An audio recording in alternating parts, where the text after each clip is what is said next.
Hello, scholars. My name is Joseph Ejike Hodge. My main goal in this presentation or lecture to show you how to get the upper control limits and the lower control limit for of the control of a control chart. Now, I will show you how to do that for the X bar chart and the R chart. However, before I can do that, I need to introduce you to the concept of control charts. Okay? And that's where we're going to go now. Okay? Now, I'm sure you can see my screen. Yeah, I'm sure you can see my screen. Okay. Okay. Making sure everybody sees it. Right. So let's begin. Now, like I said, I'm going to, first of all, introduce you to the concept of control charts. Statistical process control, I mean. Then from there to control charts. Probably I will give you an example of one control chart, how it looks like. But my goal is to show you how to set the limit for the control chart, both for the X bar chart and the R chart. Having said that, we can now begin. Simply put, the statistical process control is a concept that we use to describe the application of the statistical methods to ensure that processes meet standards. The process can be a manufacturing process, it can be a service exercise, it can be even in a auto dealership.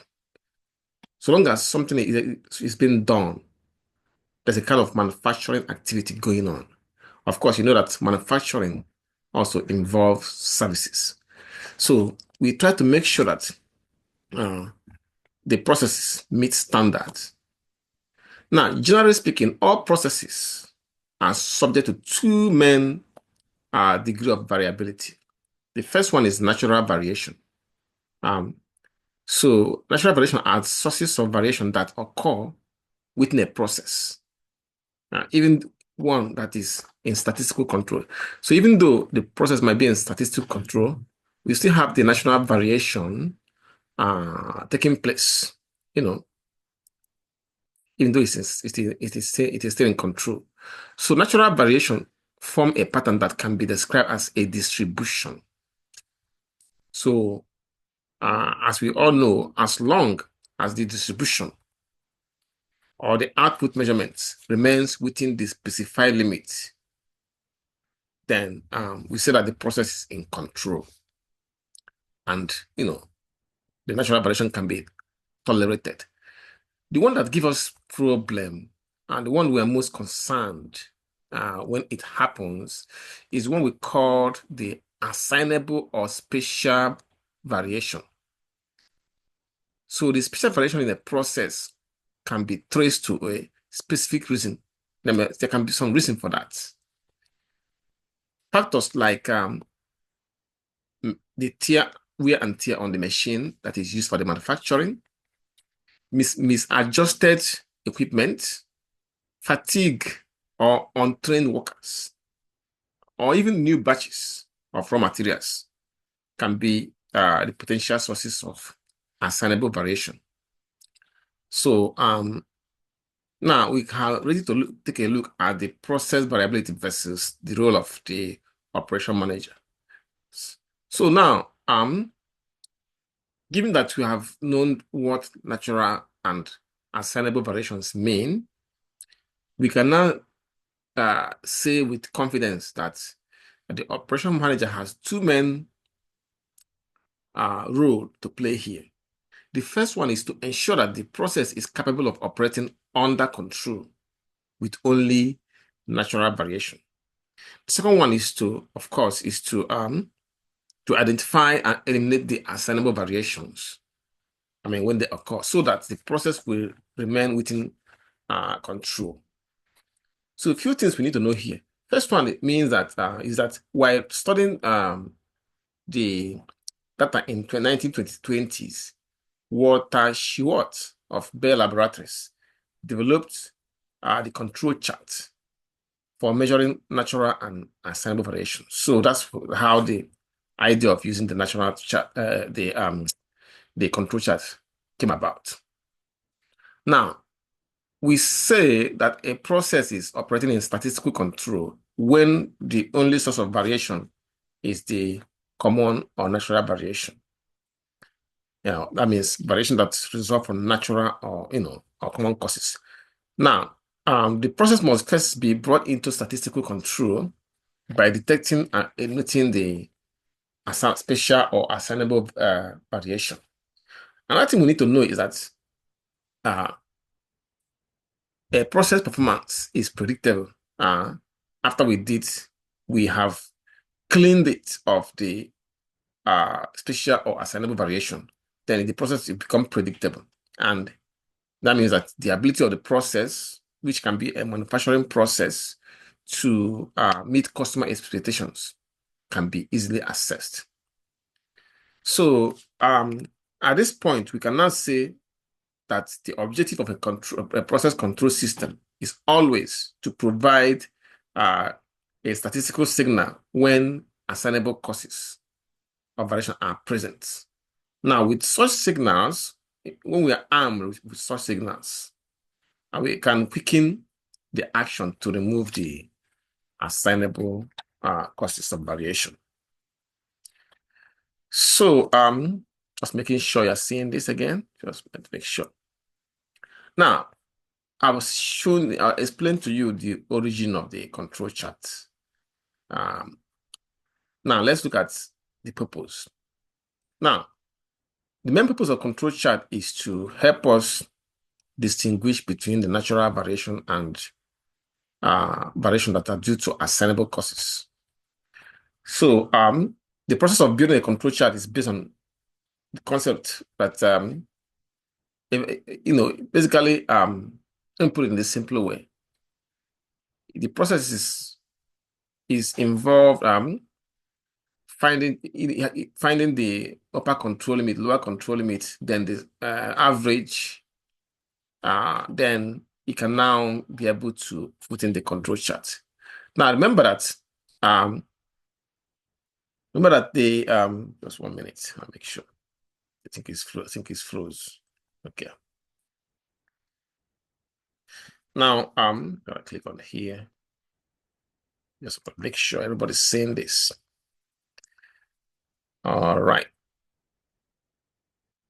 So now remember that in control and the process is capable of, when the process is in control, it is capable of producing within the established control limit. Always remember that. Now,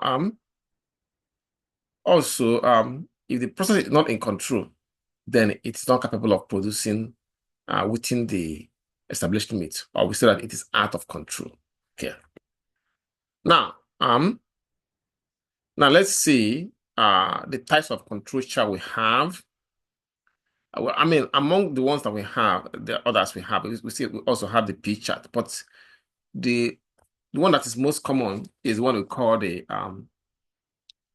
S-bar chart and the R chart.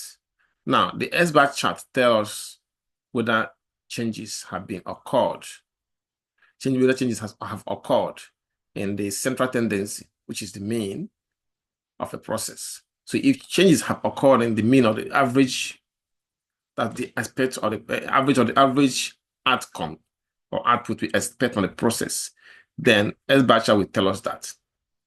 So now, remember, these changes can be due to things like the wear and tear on the tool that is used in the manufacturing process or in the process in general, a gradual increase in temperature, a different method used on the second shift, or even a new source of raw materials, can cause that. Now, the R chart's value indicates that a gain or loss in the dispersion have occurred. Now, such changes can be for any reason, like especially if it is a machine that is used in the production. It can be due to worn bearings, a loose tool, or an erratic flow of lubricants to the machine, or just the, the sloppiness on the part of the machine operator. Okay.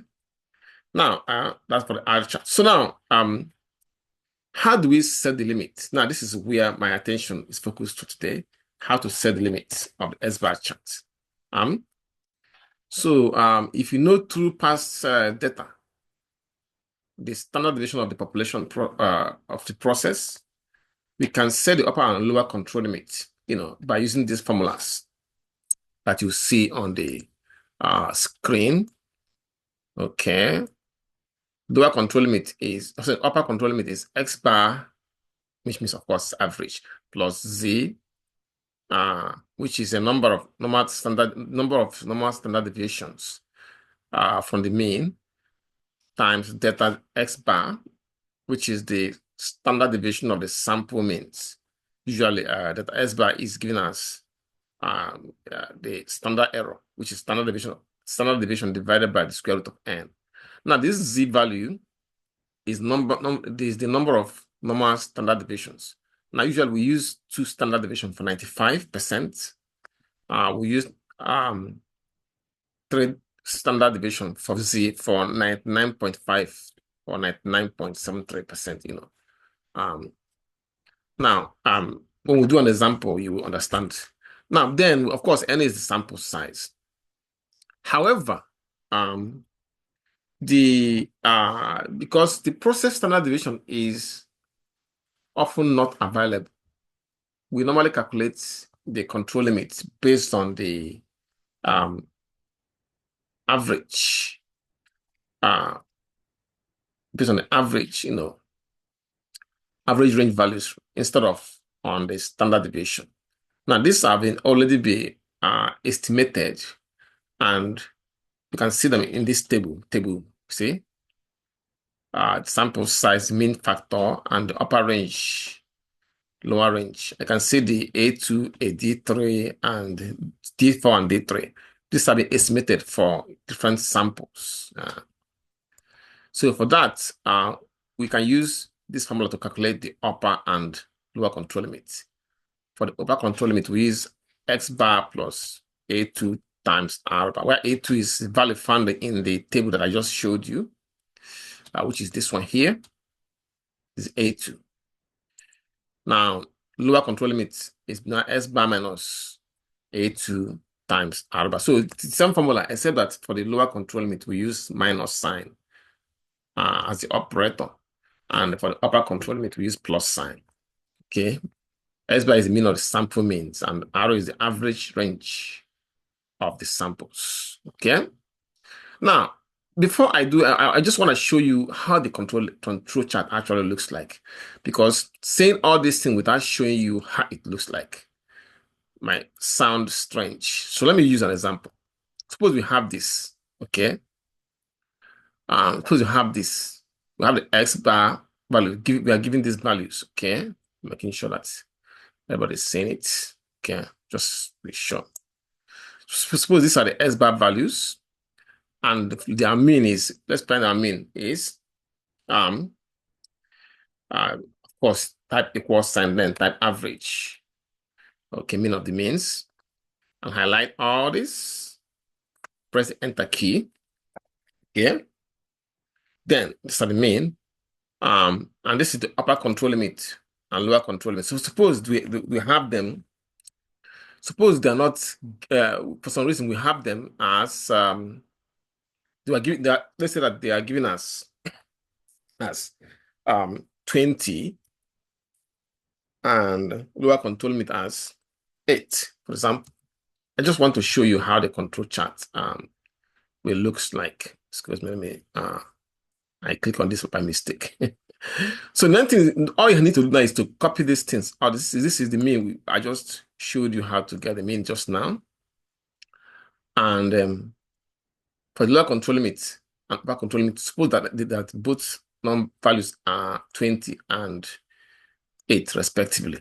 Just, excuse me, sorry, my mistake. Just highlight this and copy all this in down so that you have them down. Okay. Now with this, we can now draw the control chart for this data set. I don't know where this data set came from, but we are given that. And we are assuming that these are the upper and lower control limits. So now, to draw the control charts, just highlight all of them. Click Insert, and then Chart. Use this chart. You can see the upper control limits. Now, the control chart right here. Okay, this is the control chart. Control chart. And you can add the axis titles by clicking here and clicking on axis titles, whatever it is. I call it the X bar. The X bar, because they didn't give us where this data came from. I can just call this X bar. Okay. Then they don't tell us where this is, so we can just leave it the way it is. You can see that mean is center. Okay, you can see the X bar going up and down. Okay, upper control limit is this right here. Lower control limit is right here. You can see that this actually X bar is going within the upper and lower control limits. So this chart shows a process that is actually under control. Okay, so that's how it looks like basically. But like I said, in this lecture, what I'm interested in doing is to show you how to get the upper and lower control limits. So let's do a few examples on that. Okay. All right, let's see. See if I can answer some questions. So look at this question. So now, I've given you the formula. Let me show you the table. Let's do an example. It says here, a manufacturer of precision machine parts. Okay.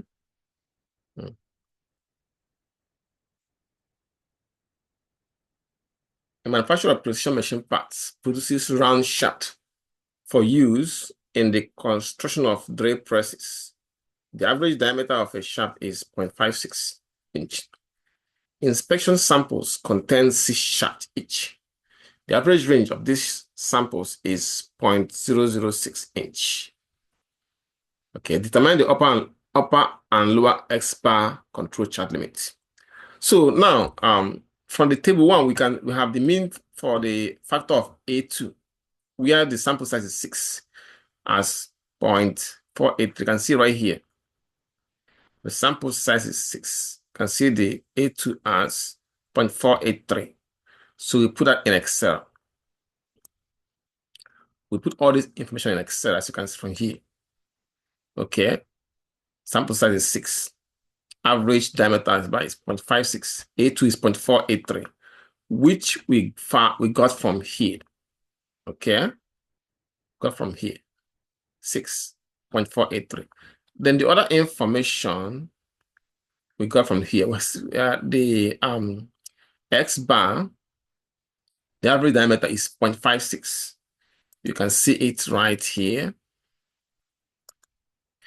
2.56 on A2 here. Then the average range, okay, the average range is 0.006.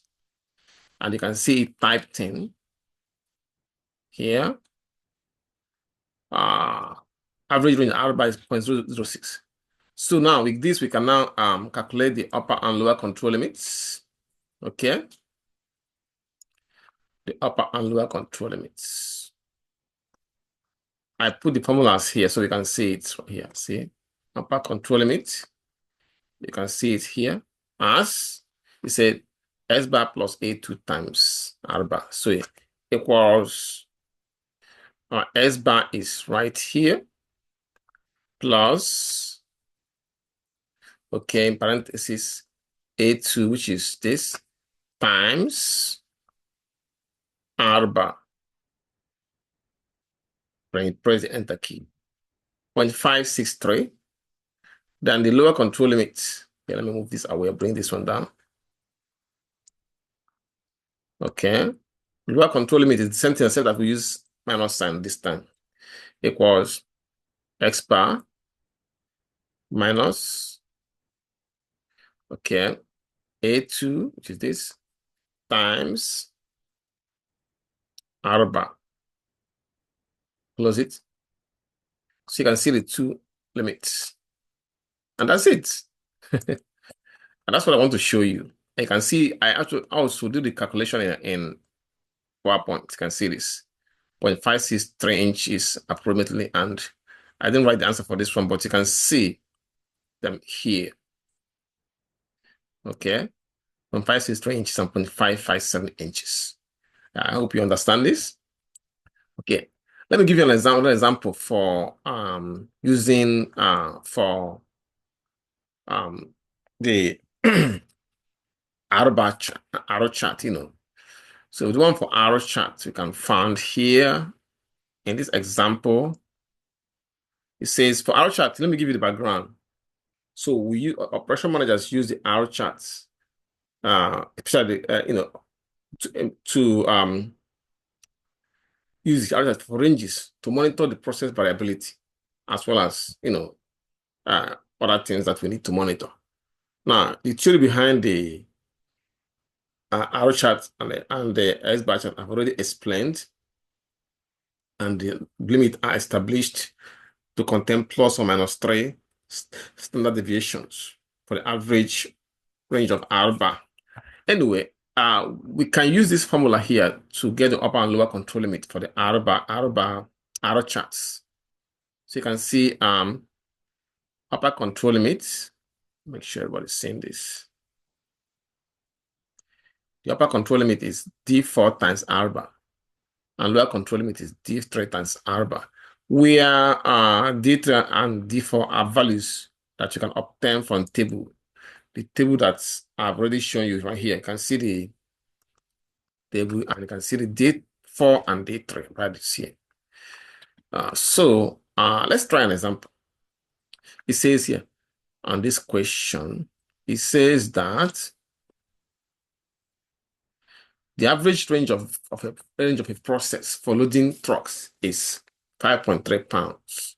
If the sample size is 5, determine the upper and lower control chart limit. So the first thing is to enter these values into Excel. You can see them here. Enter some of them here. You can see that the sample size is 5 and the average range R bar is 5.3, which we got from this average range. Yeah, 5.3. Now D1 and D4 for the sample size of 5. D4 sample size of 5, you can see right here. D4 for that maybe 2.115, and you can see it entered here 2.115, and D3 for that's where what is our question. D3 for sample size of 5 will be equal to sample size of 5 is 0. Okay, so we're gonna enter 0 right idea. Oh, excuse me, sorry. Gonna enter 0 here. Now for the upper control limit, we use this formula right see here. I'm gonna remove this so that we don't won't get lost. Okay, so the upper control limit is actually D4 times R bar equals D4, which is this, times R bar, which is from here. Okay, then the lower control limit is, okay, I want to remove this, D3 times R bar. D3, okay, which is 0 times R bar, which is 0. So these are the two control limits, okay, upper and lower. Okay, like this, two decimal places. Okay. And I have the same thing here for you in the presentation. Here, 11.2 pounds and 0 pounds. Okay. You see the same 11.2 pounds and 0 pounds. Okay. So that's basically what I wanted to show you how to find today. Okay. Hope you enjoyed the lecture, and I'll see you in my next lecture. Thank you for listening. Bye-bye. Okay. Hmm. Let us see.